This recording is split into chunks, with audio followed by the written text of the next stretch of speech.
ko dufise umukuru w'igihugu mushasha yarahiye tariki y'umunani za kuno kwezi, kandi nawe mu ibwirwa shingiro twatoye muri 2018 rikaba rivuga ko umukuru w'igihugu akorana n'icegera cy'umukuru w'igihugu n'umushikiranganji. Urumva atari gukorane n'ivyegera bibiri nk'uko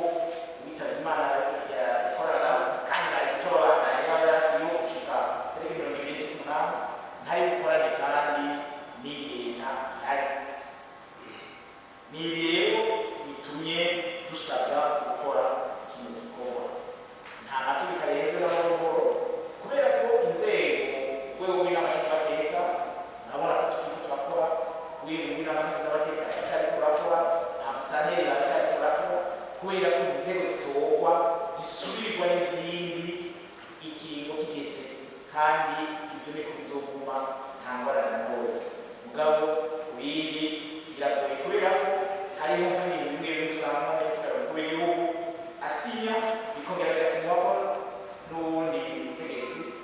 n'umuyobozi, ku buryo rero bigoye mu gihe usanga adashobora kubisinya, kandi ntazi igihe nacyo ubuzima bw'igihugu buhagarara n'ubuhagarara. Ni icyo nashaka ko mvuga kugira ngo beze wumve kumwe aya mategeko cyane y'iryo shingiro, kugira ngo ntihagire ababwirwa ibindi bitari byo muhabaye kuri tutabirangira bijyanye n'ibihe turimo, bijyanye n'ibihe twagiyemo, tubyakira ko umwana yakoze. Ngiye rero kubona izina, ndagira ngo nanone nsome izina y'uwo batumikiye kugira ngo tumwemeze kuba cegera cy'umukuru w'igihugu. Hanyuma ndetse babwira ko mu gutora, nk'uko ingingo ya 70 bivuga ya note reglement, ni ukuvuga ko dutora n'ibanga. Iyo ngingo yavuga iti n'agace ka kabiri, toutefois l'Assemblée nationale doit procéder par scrutin lorsque l'Assemblée nationale doit procéder par scrutin à dénomination personnelle, le scrutin est secret. Donc rero ni ukuvuga ko iyo n'abaturage bindi murabona yuko amategeko bashaka kuhera, mugabo ko twemeza abantu amazina y'abantu batubwira yuko iyo bari kuvuga ya constitution yuko tegerezwa gutora kwanditse. Rero ngomba asome rino kete babikiwe n'icyubahiro w'igihugu, hanyuma icyo nsaba muri departement secrétaire banduke cyane bace babaha umwidondoro w'igihugu, bace babaha CV. Ibyo biheze kandi bakora bikora mu temps, duca dusaba yuko haboneka ba bandi baza bwa mbere baza kudufasha bafise n'udukarito kugira ngo duce twandikako. Kuri uyu wa mbere birabereye ko umukuru w'igihugu igice kimwe no ku bushikiranganji wa mbere, kuri ako gapapuro ku ruhande ruriko ikashe cyangwa ahandi nta ngorane, mwandike ego ko bamushyigikiye na oya bakamushyigikiye. Si izina dusabye kwandika, ni ego na oya. Ndagomba rero dusomere ogete kugira ngo inama yose yumve ko tezo n'abana n'abujura ni kete yanditswe yanditse Très honorable Président, conformément à l'article 123 de la Constitution de la République du Burundi, nous avons l'honneur de transmettre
ingingo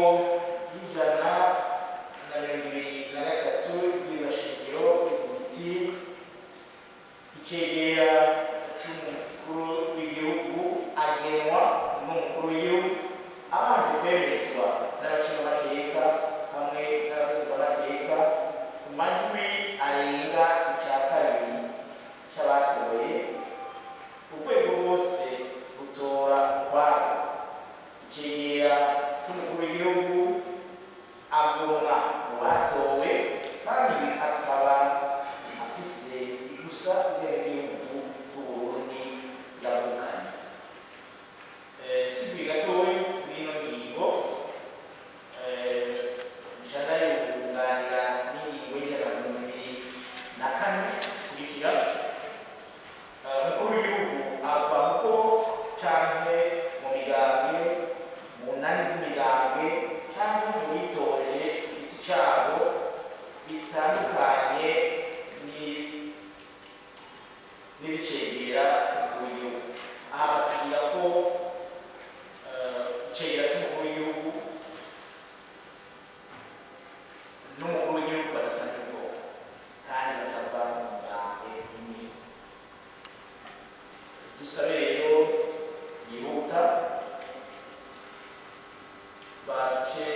tugaca dufata rero abo bashinzwe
indahiro ikakirwa na cour constitutionnelle sentare yubahiriza ibwirizwa shingiro umukuru w'igihugu ari hati ariko naho nanyene abari bashatse kuvuga bati n'amategeko kiragenda iyo uraniza hanyuma bitore mu bisanzwe bavuga parlement naho bavuga ngo parlement nouvellement élu bavuga parlement iyo bavuze parlement rero n'urwego nabo nk'uko bizi hariho continuité bivuga ko rero iyo ari urwego batowe utararangiye kuvuga ko kurangura ibikorwa kuri kwanye noneho n'inkingi y'amajana abiri na mirongo inani n'umunani